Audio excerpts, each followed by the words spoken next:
on page 90 in the chapter Working with Others.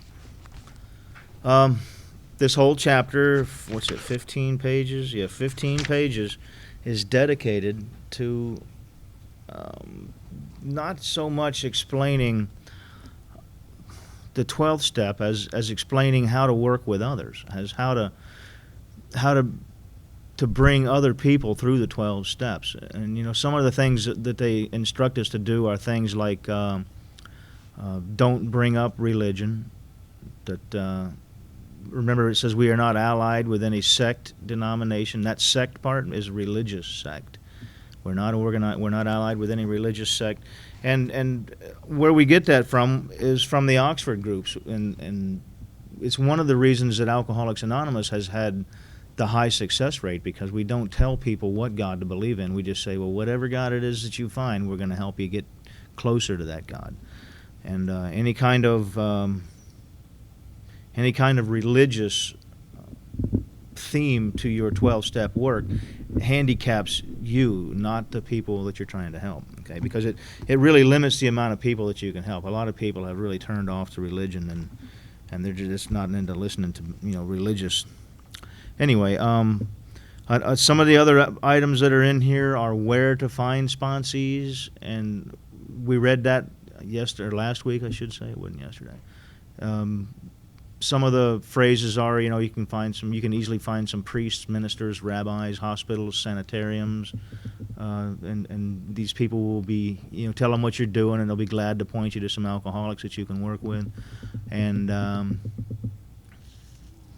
one of the things that I've been bringing up in some of the meetings that I go to lately is that things have changed over the last 70 years or so, and I don't know anybody who goes out looking for alcoholics to work with in hospitals, sanitariums.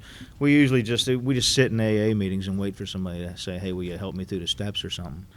But anyway, we'll get into that a little as we work our way through the rest of this chapter. And one of the things I want to bring up is that the 12th step. I'll tell you what, to cross-reference the 12th step just for a minute, and we'll probably do this every week. Go back to page, I think it's 13 or 15, Bill's story. 13, yeah, it's 15. Page 15 in Bill's story is a pretty good, actually it's the bottom of 14 and the top of 15. It's a paragraph that's split between those two pages. And this is Bill Wilson's, not the whole explanation of Step 12, but this is one of the spots where he says, if you don't do the 12th step and help others through the 12 steps, don't be surprised when you don't stay sober. It's essentially what it's saying, that people who don't stay sober are people who don't help others through the 12 steps. And the 12 steps aren't rocket science. They can be easily explained within a couple of hours by someone who knows what they're talking about. I mean, some of the most basic ideas and premises of the 12 steps can be easily seen, in these pages. And here on the bottom of page 14, Bill Wilson writes that this is his friend Ebby Thatcher from that other place, the Oxford groups, that was like one of the founding, that was the foundation, that was where Alcoholics Anonymous really was born. Both Bob and Bill were members of the Oxford groups when they developed their own little quirk of doing things their own way, and they separated from the Oxford groups and became Alcoholics Anonymous. My friend had emphasized, and this is Ebby Thatcher, who, one of the stories in here, this is Ebby Thatcher, Bill Wilson's boyhood friend, as he calls him. And he had been sober, I think it was a couple of months or something, whether a month or whatever it was. And they actually sent this guy over to Bill. They said, go find some alcoholics, go find somebody to help. And he goes, I know just the guy. I'm going to go over and help my old friend Bill. He's a heavy drinker. So he says here, my friend had emphasized the absolute necessity. Absolute necessity. That's a pretty profound statement right there. How many people do you know in AA sponsor people with that amount of dedication that it's an absolute necessity to saving their lives, of demonstrating these principles in all my affairs? Now, when he's talking about the principles in all my affairs, don't think that he's talking about those principles. They keep trying to hang those things on the wall in here, and I toss them in the can when no one's looking. Those are not, that's not AA. It's none of our literature. There's nothing about that principles behind the steps that even remotely is AA. And that's not what he's talking about here. When he says that the necessity of demonstrating these principles in all our affairs, he's talking basically about the three spiritual solutions that we have in AA. And one of those is forgiveness. The next one is making amends, which is easily seen in 8 and 9. Forgiveness you have to dig to find. Forgiveness is outlined in step 4 and 6 and 7. Actually, there's a little bit of it in 5 too, where you admit what it is that you've done wrong, and that's part of the forgiveness process. But when they say demonstrating these principles in all your affairs, they're essentially talking about finding what's blocking you from God and applying the spiritual solutions to be free of that. That's what they're talking about. And those principles are easily seen in the forgiveness and the faith and the making of amends and the admission in step 5. But anyway, particularly was it imperative to work with others as he had worked with me. Particularly was it imperative. So there's some words he's saying here that absolute necessity and imperative. It is an imperative and it is absolute necessity if you are going to stay sober. And you think you're going to hang around here for 6, 8 months, a year and go, well, I've only got 6 or 8 months. Yeah, Bill Wilson started AA with 6 months of sobriety. Dr. Bob only had like 2 weeks I think he had 3 months of sobriety when Bill left him. And literally, like the home base of AA was Akron, essentially. And there's Dr. Bob with 3 months of sobriety and literally the foundation of Alcoholics Anonymous. And these people were no different than you and I. They were drunken bums at the end of their rope, at the end of their life. So we got imperative and absolute necessity to work with others as he had worked with me. Faith without works was dead, he said, and how appallingly true for the alcoholic. For if an alcoholic failed to perfect and enlarge his spiritual life through work and self-sacrifice for others. Now, this is what we do in AA. We perfect and enlarge our spiritual life through work and self-sacrifice for others. And how do we have this self-sacrifice? By setting aside time to help others through the 12 steps. That's essentially what he's saying here, that we enlarge our spiritual life through work and self-sacrifice for others. And if you fail to perfect and enlarge your spiritual life, you're going to drink again. This is what he says. He says he could not survive. If you don't do this, you could not survive the trials and low spots ahead. If he did not work with others, he would surely drink again. And if he drank, he would surely die. Then faith would be dead indeed. It was with us, it was just like that. He's essentially saying there, if you don't do the 12th step, you don't stand much of a chance if you're a real alcoholic. There's another place in here in the... we're only going to read a little bit of that chapter if you haven't figured that out. We only read like a page or two a week. This is one of the best places I've seen it in, and it's the foreword to the 2nd edition. And the foreword to the 2nd edition, blah, blah, blah, is on page XVI.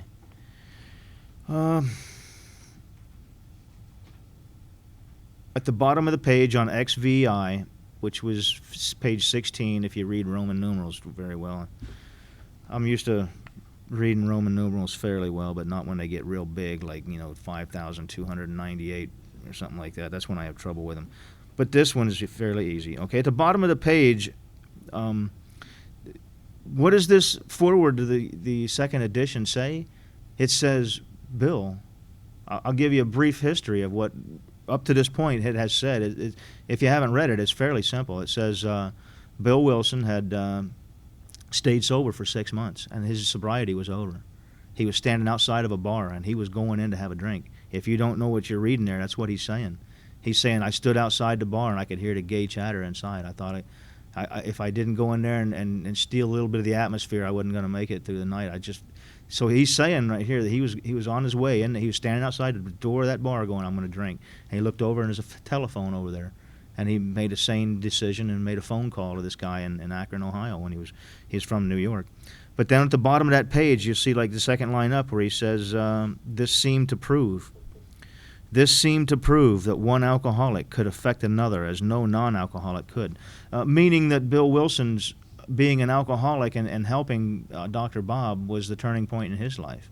That, that two alcoholics could relate to one another, whereas these other people who were trying to help him were ministers and doctors and townsfolk who who just really couldn't relate to an alcoholic. You know, they tried to look at Bob and go, "Hey, come on, Bob, pick yourself up, buddy. You were a pretty smart guy, headstrong. You had everything together. You know, get up." And we look at each other and we really don't say things like that. We say, "I don't know what it's like to be down there. You know, here, try some of these step work here." So this is what he's talking about here. He says, this seemed to prove that one alcoholic could affect another alcoholic as no non-alcoholic could. And this is the part I was getting at. It also indicated that strenuous work, one alcoholic with another, was vital to permanent recovery. Vital to permanent recovery. That ought to be something, instead of these little silly things, keep an open mind, we ought to put that up there. Vital to permanent. One alcoholic working with another is vital to permanent recovery. Okay? How many people do you know around here stress the importance of that, to say that how important that is? Most people I come across come in here and go, you know, hey, make some coffee, hang out, push the chairs in, maybe sweep the floor or something. And then they go, what happened, man? I tried that AA thing and it just didn't work. Yeah. You know why? Because most of the people who might say something like that aren't doing it themselves. So it's hard to say, hey, you ought to be working with others. And they go, well, where's your sponsees? And he goes, well, you know, I'm just hanging out. So it's hard to say something like that if you're not doing it yourself, right? But anyway, well, here's another one. In that same page, XVII, which is 17, he says, hence the two men set to work almost frantically upon alcoholics arriving at the ward of the Akron City Hospital. Frantically. Vital to permanent recovery. Strenuous work, one alcoholic with another. Vital to permanent recovery. And they're working frantically upon alcoholics. What were those other words? I'm going to remember these things one of these days. I'm going to have them memorized. The severity, the seriousness of this, the intensity of how he's explaining this. And geez, now I forgot here. There it goes. Absolute necessity, and what was the other one?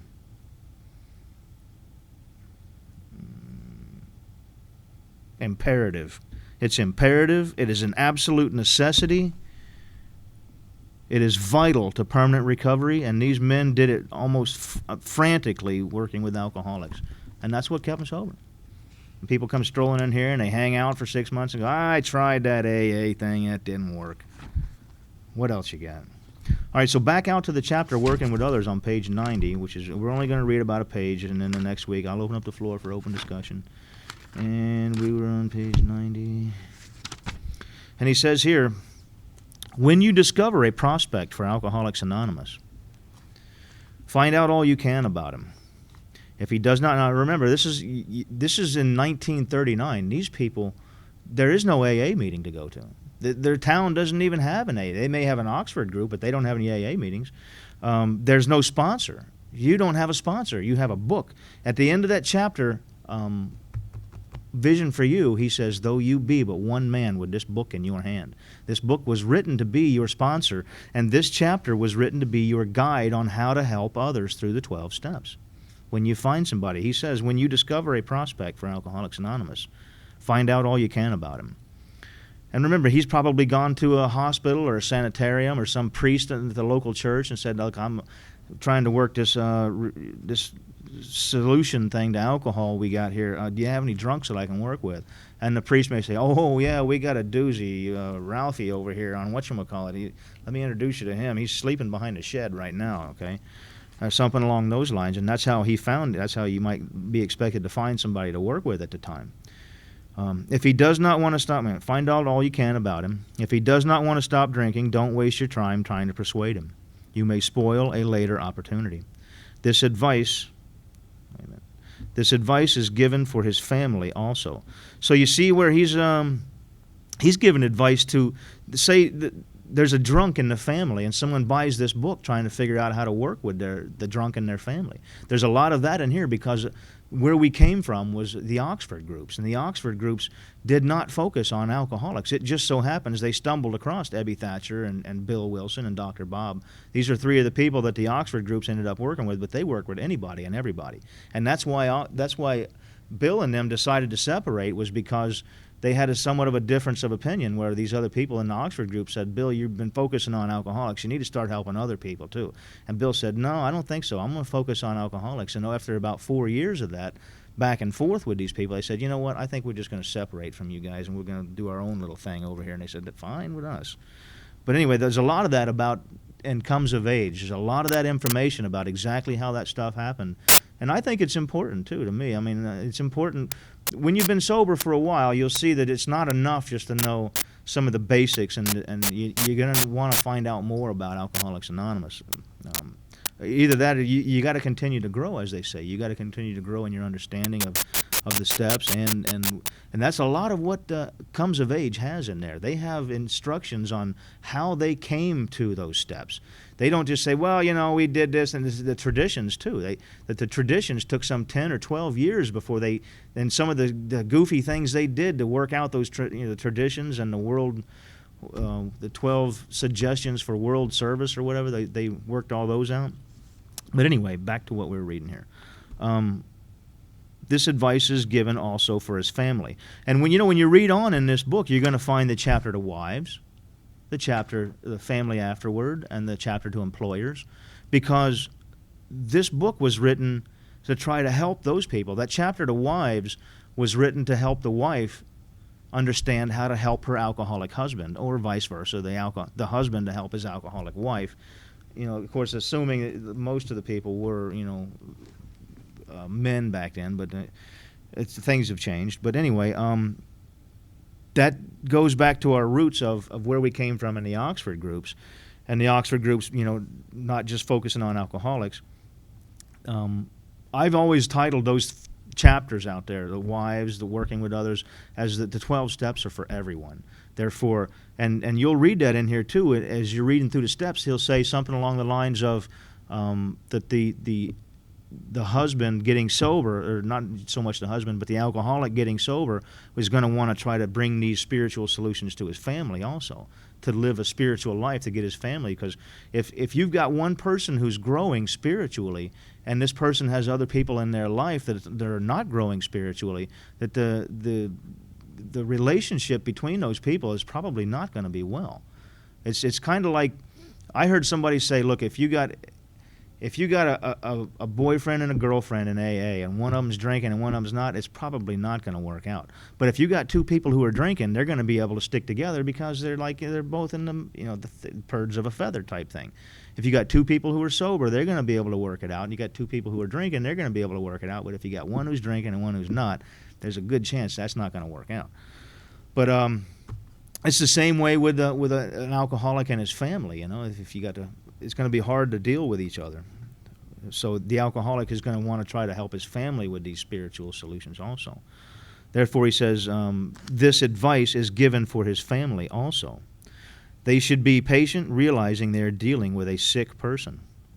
If there is any indication that he wants to stop, have a good talk with the person most interested in him, usually his wife. Get an idea of his behavior, his problems, his background, the seriousness of his condition, and his religious leanings. You need this information to put yourself in his place, to see how you would like to approach him if the tables were turned. Sometimes it is wise to wait until he goes on a binge. The family may object to this, but unless he is in a dangerous physical condition, it is better to risk it. Don't deal with him when he is very drunk, unless he is ugly and the family needs your help. Wait for the end of a spree, or at least for a lucid interval. Then let his family or friend ask him if he wants to quit, for good, and if he wants to go to any extreme to do so, and if he would go to any extreme to do so. If he says yes, then his attention should be drawn to you as a person who has recovered. You should be described to him as one of a fellowship who, as part of their own recovery, try to help others who will be glad to talk to him if he cares to see you. So you see that part there. You should be described to him as one of a fellowship who, as part of their own recovery, try to help others. And now remember that if you think about this just for a minute, this is almost within a few weeks of you stopping drinking, you should be at this point. If he does not want to see you, never force yourself upon him. Neither should the family hysterically plead with him to do anything, nor should they tell him much about you. They should wait for the end of his next drinking bout. You know, there's a reason why that they wait for the end of these drinking bouts, because generally, and it was my experience too, that I would go on these little like benders or sprees. Some of mine would usually last 2 or 3 months or 4 months, and then I'd usually end up stopping because of jail, but or something bad happening, you know, losing a job, getting kicked out of the house, whatever the hell it was. But there's a reason for that, and that is that there's this deflation of the ego that usually takes place at the end of these sprees. And why the spree sort of ends and they get a week or 2 or 3 or 4 weeks of sobriety is because that they just, you know, you get to the end of your rope and you just can't take it anymore, and it gets so bad. And usually people end up in like detoxes or rehabs at these points, and that's the best point to approach these people, is when they're the most willing to do the work that you're going to give them to do, you know, that they're most they're at the lowest point in their drinking, and they're thinking, you know, I'll do anything to stop drinking. But within a week or so after they stop drinking, they start to restore themselves, and they go, you know what, I think it wasn't so bad, you know, I don't need that. But when you get them right at that low point of the drinking, that's the best place to come across somebody. They should wait for the end of his next drinking bout. You might place this book where he can see it in the interval. Here, no specific rule can be given. The family must decide these things, but urge them not to be over-anxious, for that might spoil matters. Usually the family should not try to tell your story. When possible, avoid meeting a man through his family. Approach through a doctor or an institution is a better bet. Most of the people that Bill Wilson and Dr. Bob helped early on were, actually everybody that Dr. Bob helped was in that Akron City Hospital. And if you'll go out to Dr. Bob's Nightmare, you'll see right in the beginning there, it says that he helped over 5,000 alcoholics through that hospital. He was a doctor at the Akron City Hospital. And when Bill Wilson broke up, and actually he left Akron, Ohio after 3 months and went back to New York, he went to that Knickerbocker Hospital where he detoxed, and later went to there's another hospital, Charles B. Towns Hospital, I think. One of them was right there at Central Park or something, New York. I don't know. There's more about that in It Comes of Age. But all the people that they were helping at the time were at the hospital, and then usually in the psych ward or the detox ward, if there was a detox. But I think the detox ward really is a psych ward or something, because most of them want to end their lives and stuff, you know. But approach through a doctor or an institution is a better bet. If your man needs hospitalization, he should have it, but not forcibly unless he is violent. Let the doctor, if he will, tell him he has something in the way of a solution. Well, we're going to stop right there, and that'll give everybody about 5 minutes to share on something, or ask any questions. We've learned that the whole reason for the first 11 steps is step 12. That why you make an inventory in step 4. Why do you have the spiritual solutions in 5 of admission, of forgiveness in 6 and 7, making amends in steps 8 and 9, to be free of the most common manifestations of self. What this is all about is to bring us to become a person who does things for other people, and doesn't come up with an excuse. When someone asks you for sponsor, actually, you know what? My experience with sponsorship has been that most people really don't go after sponsees. They'll just sit in a meeting and wait for somebody to say, "Will you help me through the steps?" And that, I think, may be one of the reasons why so many people in AA today. And you know, there's like this, I don't know, when I first got sober 21 years ago, the thing was 3% of you are going to make it. The other 97% ain't going to make it. And I think it's a lot higher. And I think it's like Bill says, it's about 75 to 80% when you take into consideration the fact that he says of those who come in here and really try. Not people who come, I mean, if you went to college and sat down and didn't do anything and never asked a teacher to teach them what they knew, and you never did any of the work involved, you just sat there and didn't do anything, would you say that you actually went to college? Or would you say that you had to go there and actually do the work and turn in, get the grades and pass those courses? It's the same thing with AA. You can't just come in here and sit there and say, well, I tried the AA thing and it just didn't work for me. So the category, the I don't know what you'd call it, the description of people who come in here and really try is what he's saying. Those who come in here and really try, 75 to 80% sober up right away. I think he said 50%. No, wait a minute. I hate misquoting. It's in the, I think the foreword to the first edition. Blah, blah. Described in the blah, blah, blah.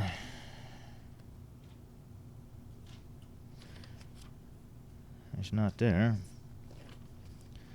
Anyway, I don't have it marked. It's not in the doctor's opinion, I know. Those who come into AA and really tried.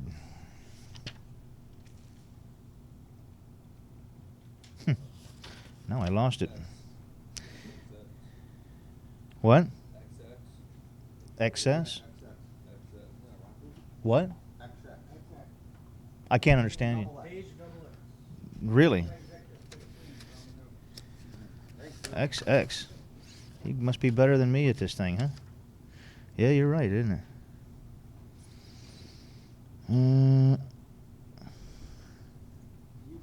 Yeah, I still don't see. Anyway, the point is that I think that the reason why so many people don't make it is that they don't do the 12th step.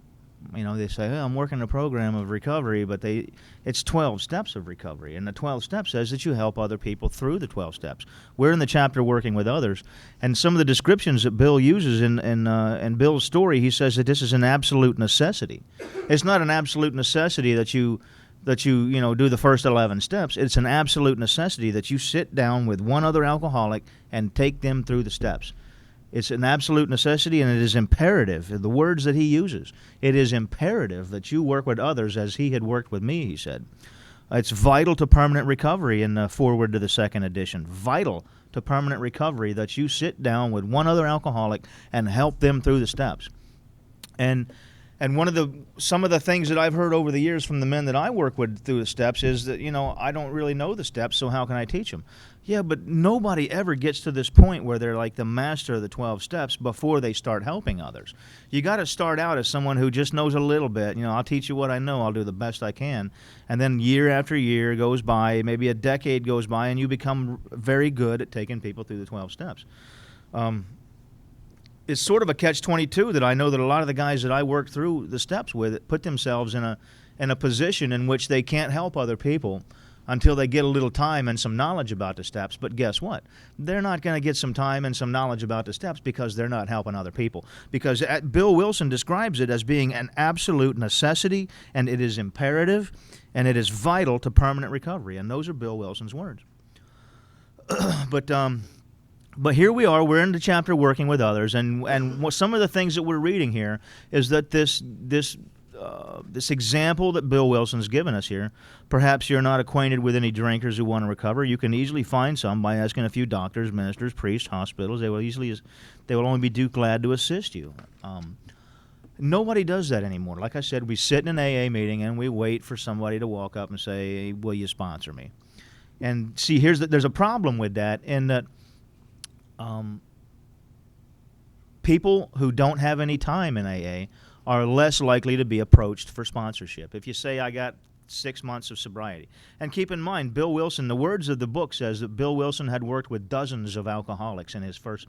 Before he went to Akron and met Dr. Bob, it states that he had worked with dozens of alcoholics. That could be 24, that could be 36, who knows. But he failed to sober any of them up. But he stayed sober himself, it says. And with 6 months of sobriety, he had met Dr. Bob, and Dr. Bob was the first one to get sober.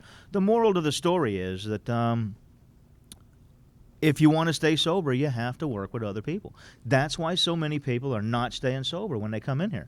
They come in here and go, I don't know, man, I keep getting 3 months, and I drink, and 6 months, and I drink, and there may be something else underlying. Maybe the guy who took them through the 4, 5, 6, and 7, those steps didn't know what he was doing.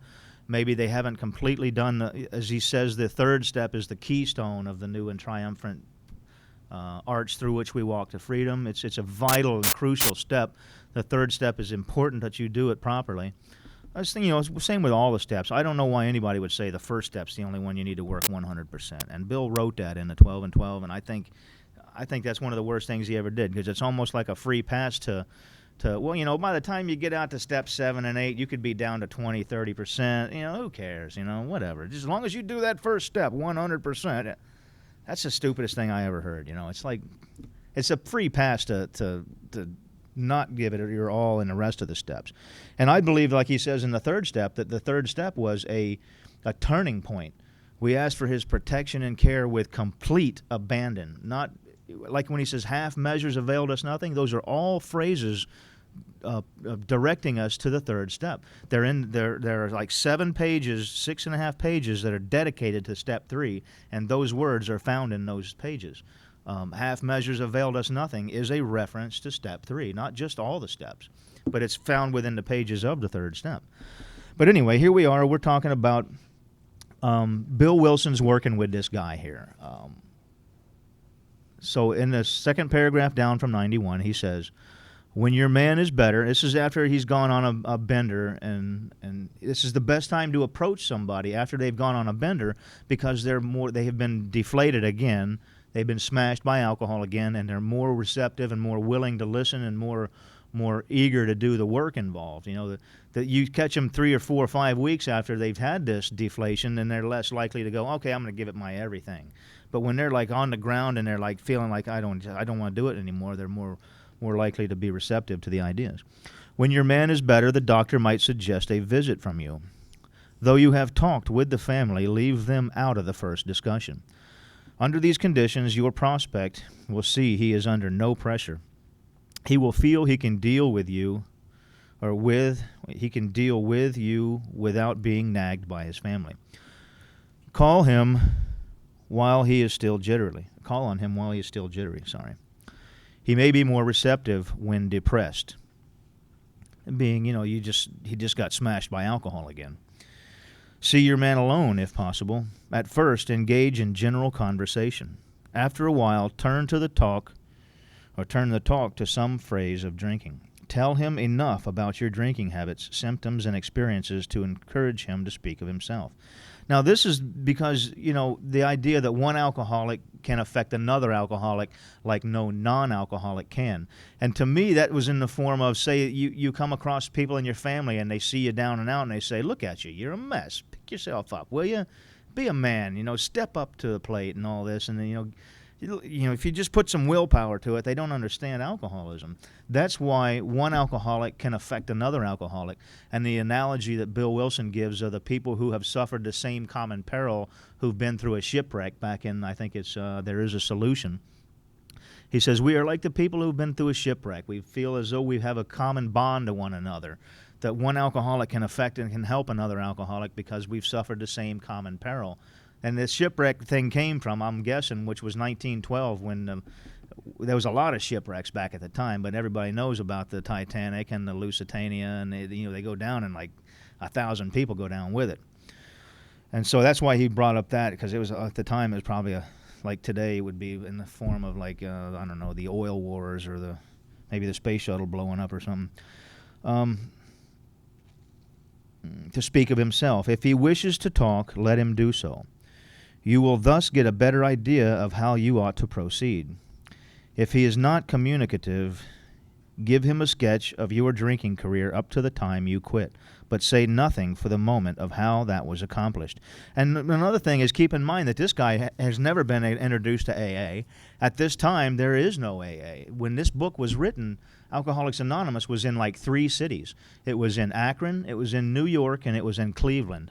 And those were like the only, there was maybe a couple of people in a couple of other cities that weren't really organized yet, but those were like the 3 primary places that this AA was at the time.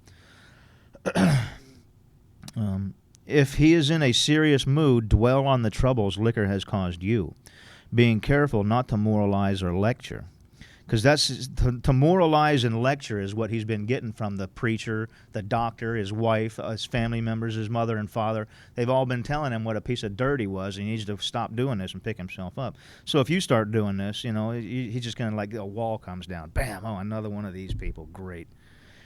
If the mood is light, tell him humorous stories of your escapades. Get him to tell some of his. And remember, what he's trying to do here is make a connection to the guy, so that he's going to be a little more receptive to. And, we don't really have to deal with a lot of this today. Most of the guys I run into have been in and out of AA for years. They know all about, the connection's been made. So, but you got to put yourself in the position of the way this book was written at the time. Remember what it also says about the book. It was that this book was meant to be your sponsor. It says, though you be but one man with this book in your hand, you may be asking yourself, how could I even hope to have the success that you guys has? And he says something about, you forget you have just tapped a source of power. It's only a matter of willingness to recreate the success that we have had in Akron and New York. And this might be in Butte, Montana with some guy who's, 92. Tell him how baffled you were, how you finally learned that you were sick. Give him an account of the struggles you made to stop, and, the struggles you made to stop that failed. Show him how the mental twist that leads to the first drink of a spree, the idea that Dr. Silkworth gave us, that we develop an obsession that it all starts out with an obsession for the first one, and we somehow convince ourselves that I can do just one again, and I'll stop. Maybe one or two and stop, but we know for a fact that will not happen, and where that obsession and the insanity of that obsession overwhelms us. The show him the mental twist which leads to the first drink of a spree. We suggest you do this as we have done it in the chapter on alcoholism. If he is an alcoholic, he will understand you at once. He will match your mental inconsistencies with some of his own. If you are satisfied that he is a real alcoholic, and there's where a lot of people get that term, a real alcoholic, and I think a lot of people make fun of that because, just to stop for a minute and say, I think it's important, my personal opinion after 21 years in sobriety, it is important to tell new people that not everybody in AA is as serious as alcoholic as I was. Not everybody who sits in this room and says that they have 10 years of sobriety and they have been coming to AA for 10 years because they don't sponsor anybody and they don't do any of the steps. And they talk about how I've never been through the steps. I don't sponsor anybody. I stayed sober 10 years. Well, I tell you what, pal, you're nothing like me because for me, I am a hopeless variety. And that's one of the words that he uses in one of the other chapters. A hopeless variety alcoholic is someone in which only a spiritual experience will overcome this mental obsession for the first one. And the problem is in AA, and it's just my opinion, it was handed down to me from a couple of old guys a while back. The problem is that a new man comes in here and he's looking around, watching people to see who does what, so that you can either mimic them or don't do what they do or don't do what they do. You don't want to do what the guy who keeps relapsing is doing, and you do want to do what the guy who's been sober for 20 years. So this guy says he's got 10 years of sobriety, and he sponsors no one, doesn't do the steps, so it kind of throws the whole program of AA out the window, and it's like, just hang around here, you'll sober up. And that gives it half measures availed us nothing, so we tried an easier, softer way. Gives me, in my opinion, it gives me the right to say, well, I can just sit here and do nothing for a few years and see how that works out. And then you drink again and you go, oh, that AA ain't working for me, Yeah, but you never really gave it what did he say? Those who come to AA and really tried, how many, and what does he say about with all the desperation, the drowning grasp a life preserver? How many people do you see with that desperation coming in here?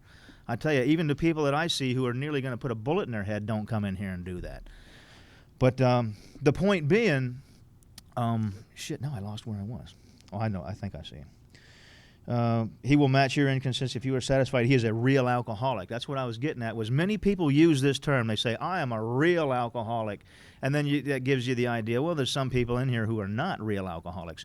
But you see, here's the problem with that term, real alcoholic, is that there are Bill Wilson gives in the chapter to wives, four types of alcoholics. He doesn't mention types, he just says numbers. Suppose your husband is alcoholic number 1. Suppose your husband is alcoholic number 2. And then he goes on and he describes what these alcoholics' behavior is. Number 1 goes on an occasional weekend spree. He's mostly unaffected by alcohol, but does have trouble. Maybe he gets a DUI, a fight with a wife or something.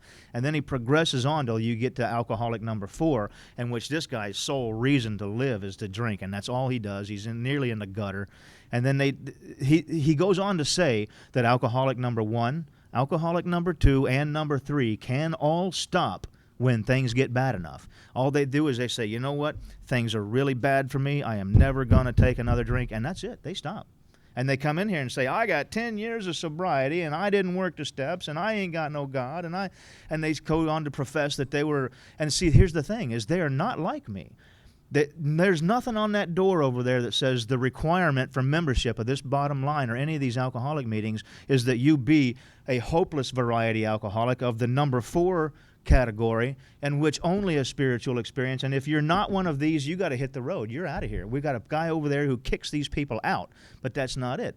People can come in here and say that they're sober 10 years and were not an alcoholic like me, in which my sole reason for living and existence was to drink, and that's all there was to it. It's like the reason I went to work was so I could get money to drink. The reason I had an apartment was because I needed a place to sleep while I was drinking. The reason I had a car because I had to get to the place where I went to work to make money. So you understand that my whole reason, everything that I did revolved around my drink. Whereas these other people have somewhat of a normal life, okay? But the point that I'm trying to make is that it's important to let people know that if you are a real alcoholic of the hopeless variety in which only a spiritual solution will release you of the obsession for that first drink, then you had better go after helping other people through the 12 steps. Like, what does he say? What are the words? Is absolute necessity, it is imperative, and it is vital to permanent recovery. You understand that? And here we got all these new people coming in here and saying, well, you know, you can't really help people through the 12 steps until you become a master and learn them real good. You know, you don't want to go out there and look like an idiot. Because I got to tell you, I looked like an idiot for years. It must have been 5 years of sponsoring people before I actually started to zero in on the real steps of Alcoholics Anonymous. I feel sorry for the guys that I worked with for those first. But I tell you what, one of the things that I say is that a failed attempt at helping somebody through the 12 steps is better than no attempt at all. If I never made any attempt whatsoever to help any of those guys, and when I didn't know much about the steps, then what would have been better? Not helping them at all? I don't think so. I made some attempt to help them. I reached out to them. But anyway, back to the reading. Begin to dwell on the hopeless feature of the malady. Show him from your own experience how the queer mental condition surrounding that first drink prevents normal functioning of the willpower. And that's where the reason that he's dwelling on this is what we call it from the doctor's opinion, the obsession that develops within our head for that first drink. We got the obsession for the first drink, and it always comes, and to me it always sounded like this. You know, it's been like a week or two. It's been a while since your last one. I think you can do one and stop, maybe 2. But I know I can't do 1 and stop, but somehow my brain goes, yeah, that's it. I can do 1 and stop this time and I'm looking around going, where in the hell did that come from? What are you, stupid? You've been going through this for year after year, and you still have no defense. What happens? I go do 1. Out of nowhere, there I am with I remember I used to drive home. I'd drive my car home, and then, you know, in a blackout, and not even remember any of it, and go out and look out the window and go, oh shit, the car's in the driveway. Let me go see if it's dinged up. But that's the same kind of blackout that I was in. I consider it to be anyway. When I ended up with a first drink in my hand all the time, it'd be like, man, what happened? How did I end up with a drink in my hand again? I know that this is year after year. This was happening to me. And that's what he's talking about when he says, show him from your own experience how the queer mental condition surrounding that first drink prevents normal functioning of the willpower. And the reason he's bringing this up is because this is where AA comes in. AA comes in on the premise that after you've had that first drink, the 12 steps ain't going to do a damn thing for you. Your defense is going to come against the first drink. And he states that everything that happens after you've had that first drink is all academic. Whether you're saying you tried to drink just beer so you didn't want to stay on the hard stuff, you just wanted to smoke a little doob or something, it doesn't matter what it is. It's all academic. It is irrelevant. It means nothing. Your defense must come against the first drink, and that's how AA does. AA is a program that states we try to get to the underlying causes and conditions of why this queer mental condition surrounding the first drink prevents us from functioning with the normal willpower. Anyway, don't at this stage refer to this book unless he has seen it and wishes to discuss it. And be careful not to brand him as an alcoholic. Let him draw his own conclusions. If he sticks to the idea that he can still control his drinking, tell him that possibly he can. If he is not to alcoholic. You see how he's saying that? And remember what we know, too, is alcoholism is progressive. One of the things that Bill Wilson also writes out in the chapter to wives is that he gives these 4 numbers of alcoholics: alcoholic number 1, alcoholic number 2, and he also states that almost all of us have progressed through these numbers. I started out as alcoholic number 1. I progressed into the condition of alcoholic number 2, and I have progressed over the years into the condition of alcoholic number 4, in which I am a hopeless variety now, and a hopeless variety in which only a spiritual experience will overcome that obsession for the first one. So he says, if he is not too alcoholic, but insists that if he is severely afflicted, there may be little chance he can recover by himself.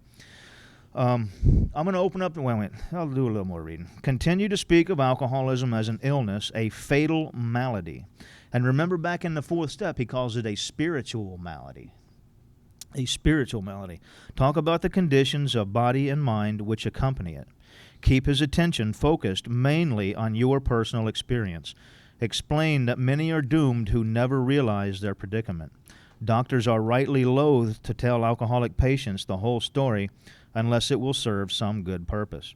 Making a reference to most alcoholics at this time were only dealt with through the what today would be called the psych ward of the hospital. There was no the detoxes was like the county jail, and then they'd let you go, or they'd take you over to if you were like really bad, take you over to the hospital and tie you down.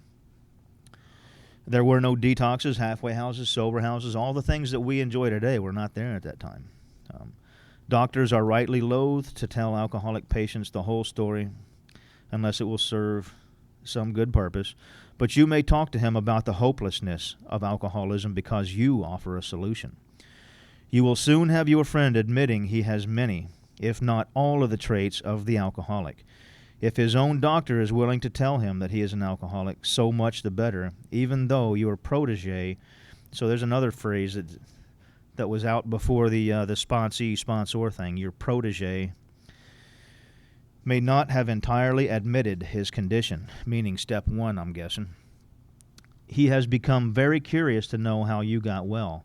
Let him ask you that question, if he will. Tell him exactly what happened to you. Stress the spiritual feature freely. If the man be atheist or agnostic, and this is one of my favorite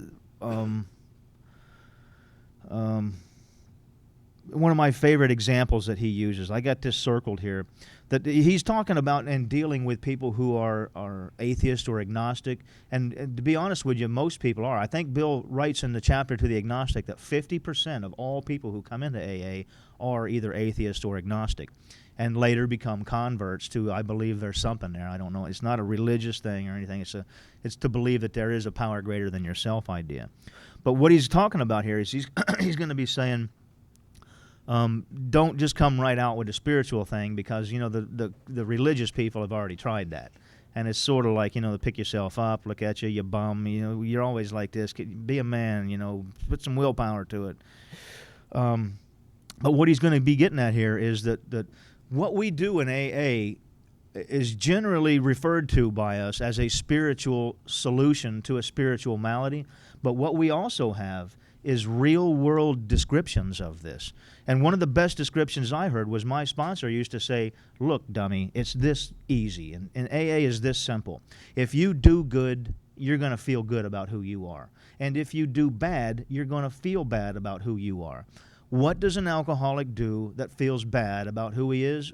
Alcohol makes us feel good, so we turn to alcohol. That's a simple way of describing the spiritual feature of our program. And even Bill writes in here, he writes, though these alcoholics knew they must help other people if they would remain sober, that motive became secondary. That the whole reason for the whole thing that we do here in AA, helping other people and getting through all the first 11 steps to get to step 12, it all becomes secondary, and it is transcended by the happiness we find in giving of ourselves for others. In other words, you're going to be when you It's a simple idea that fear is at the underlying cause and condition of the obsession that develops for the first drink, and how we combat that fear is on the premise that it's based in self, and that how we get out of self is by doing things for others and expecting nothing in return, because if you expect something in return for what you do, it cancels it out as a selfless act, and you will not get the benefits inside about feeling good about who you are by doing something for another person without unconditional love, is what the third step prayer says. Take away my difficulties, that victory over these difficulties will bear witness to those I would help of your love, your power, and your way of life. Which is a very simple idea, really. It really is. That doing things for other people is going to make you feel better about who you are, and you have to place no conditions on it, otherwise it won't count. And how we best become a person who does things for other people is by finding what keeps us from doing that. And the fourth step, anger, fear, and guilt, and applying the solutions to get rid of those things: forgiveness, amends, and faith.